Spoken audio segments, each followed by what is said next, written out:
काय गप्पा टप्पा जे काही एकत्र येण्याचे गोडवे गायचे होते ते गायलेले आहेत.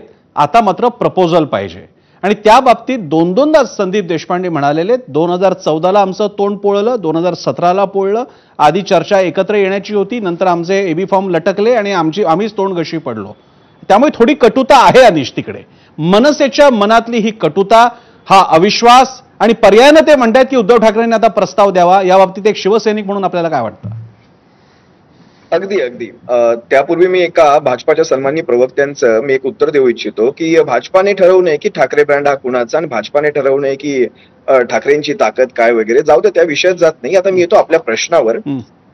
बघा, लक्षात घ्या, मगाशीच सन्माननीय शिवसेना मुख्य प्रवक्ते संजय राऊत साहेबांनी एक गोष्ट स्पष्ट केली की तुम्हाला काय माहिती की फोन झालेत की नाही झालेत. कदाचित फोन झालेही असतील, कदाचित आपसात चर्चा चालूही असतील, कदाचित पुढच्या सोमवारपर्यंत मंगळवारपर्यंत या गोष्टीवर काही ना काहीतरी तुम्हाला एक फायनल अपडेटही मिळालेला असेल. आज सन्माननीय उद्धव साहेबांची जर आपण पत्रकार परिषद पाहिली तर त्यांनी काय सांगितलं, मी आता चर्चा करणार नाही, तुम्हाला थेट बातमीच देतो की काय म्हणाले. तुम्ही जरा ह्या गोष्टींकडे पण बारकाईने पाहिलं पाहिजे. आणि त्यांनी थेट सांगितलं की मी बातमी देतो.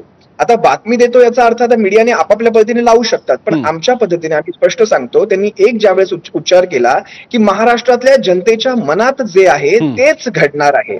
आणि सन्माननीय राजसाहेबांची सुद्धा, किंवा राजसाहेबांनी जरी तशी स्पष्ट भूमिका अजून व्यक्त केली नसलेली तरी सुद्धा अमित ठाकरे साहेबांचं जर आपण कालचं स्टेटमेंट पाहाल तर ते काय म्हणाले, काकांशी बोलतील ते आणि हे जे आहे ते काकांना सांगतील, काका ठरवतील. याचा अर्थ अमित ठाकरे साहेबांचं हे स्टेटमेंट फार महत्वाचं आहे, कालचं स्टेटमेंट.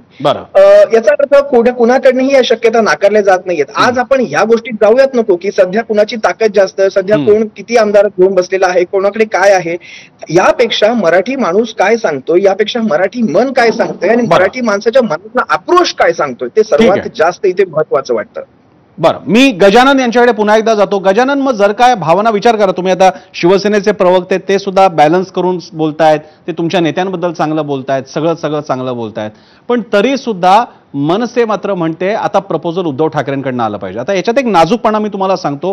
प्रश्न 2 राष्ट्रप्रमुखांमधला असो की 2 पक्षप्रमुखांमधला असो, आम्हाला तुमच्याकडून प्रपोजल पाहिजे किंवा या मागण्या त्या स्ट्रेचरच्या व्यक्तीकडून होतात. म्हणजे उदाहरणार्थ राज ठाकरे कदाचित नाहीत, पण किमान बाळा नांदगावकरांकडनं असा काही प्रस्ताव गेला असता, तो सुद्धा एका विशिष्ट टोनमधून गेला असता तर तो स्वीकारता आला असता.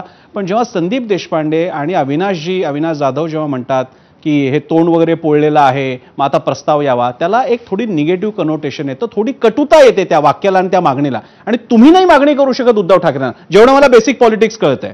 या बाबतीत तुम्हाला काय म्हणायचंय गजानन? आम्ही तशी मागणीच करत नाही. मला वाटतं मी संदीप असेल किंवा अविनाश असेल त्यांचे स्टेटमेंट नीट ऐकले.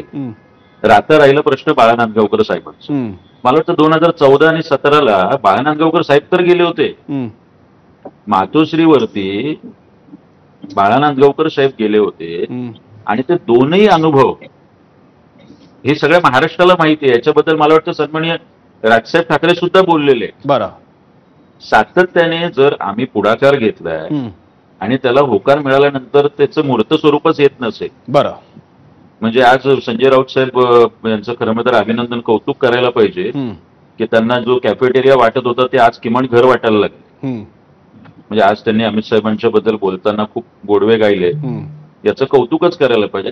छोट्या छोट्या गोष्टी, वरळीमध्ये आदित्य ठाकरेंच्या विरोधात उमेदवार न देणं, कुठल्याही युतीचे प्रस्ताव नव्हते, हे राजसाहेब ठाकरे होते की ज्यांना वाटत होतं की तिथे ठाकरे निवडून यायला हवेत. एक पहिल्यांदा आपल्या घरातलं एक मूल उभं राहिले.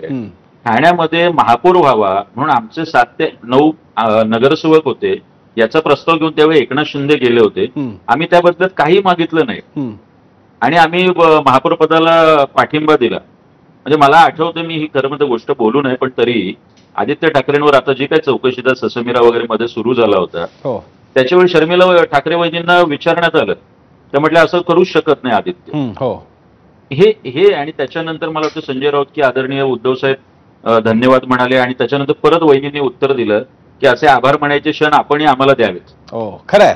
हा इंटरेस्टिंग मुद्दा, हा खरा आहे, हा मुद्दा इंटरेस्टिंग आहे. मी विसरलो होतो पण हा मुद्दा आहे. बरोबर आहे, बातमी मीडियामध्ये खूप चर्चा झाली होती. अनेक मुद्दे जे आहेत आमच्याकडून, म्हणजे आज अविनाशचं बोलताना एक म्हटलं की तुम्ही 1 पाऊल पुढे, आम्ही 100 पावलं पुढे येऊ. बरं, सन्माननीय राजसाहेब ठाकरे या महाराष्ट्रातलं इतकं उमदं आणि मोठ्या मनाचं नेतृत्व आहे. ठीक आहे.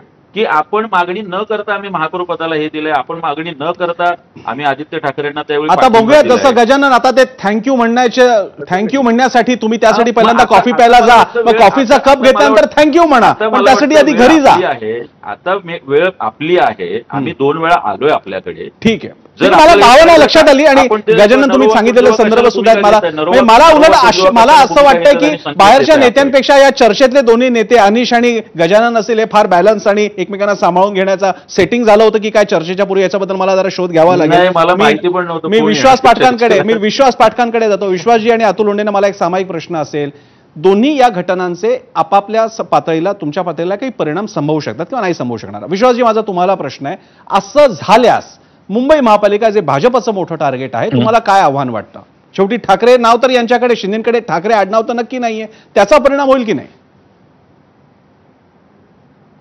नाही, आम्हाला वाटत नाही काही फरक पडेल. भारतीय जनता पार्टी आणि महायुती म्हणजे एकनाथ शिंदे गट, अजितदादा गट आणि भारतीय जनता पार्टी ही अवैध आहे.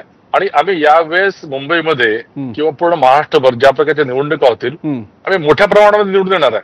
बरं, आता काय झालं की शिवसेना उद्धव ठाकरे असो किंवा मनसे असो, ठीक आहे, आणि आता काँग्रेस देखील त्यांच्यासोबत जोडले जाते की यांना सर्वाइव्हलचा प्रश्न आल्यामुळे एकदम निवडणुकीच्या तोंडावरती एकत्रित येत आहे. मात्र जनतेच्या मनामध्ये काय आहे, यांनी कधी ऐकलंय का? 2019ला यांना जेव्हा आम्ही जनादेश दिला तरी त्यांनी झुकारला. त्यामुळे जनतेच्या मनात एकच आहे की आता यांचे नाटकं पुष्कळ झाले.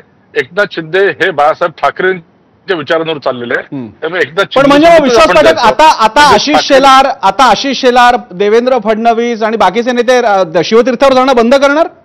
विश्वास पाठकजी, आशिष शेलारांचं कॉफी पिणं बंद होणार, चंद्रकांत पाटील जाणं बंद होणार? त्या भेटीगाठी होणारच. अच्छा, भेटीगाठी होणारच. बरं, ठीक आहे.